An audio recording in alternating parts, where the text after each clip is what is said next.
Réveillée par le bruit des bennes à ordures, cette Parisienne en avait perdu l'habitude.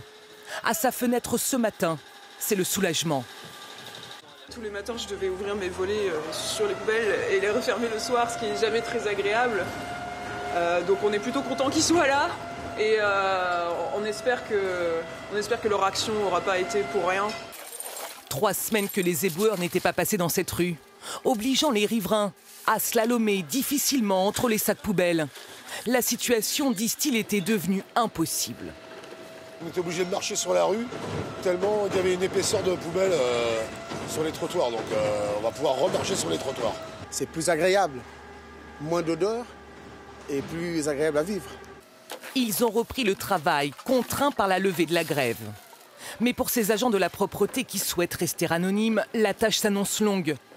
Malgré les réquisitions, il restait encore hier 7000 tonnes de déchets non ramassés dans la capitale.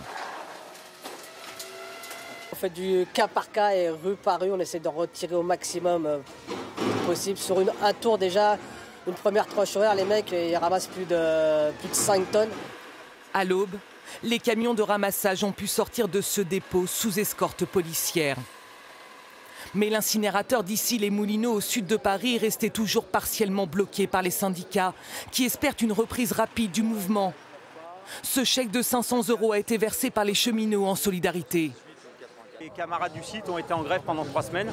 Là, ils ont repris le boulot, mais ça va leur permettre éventuellement de reprendre la grève la semaine prochaine ou dans 15 jours, on verra. Pas encore un retour à la normale.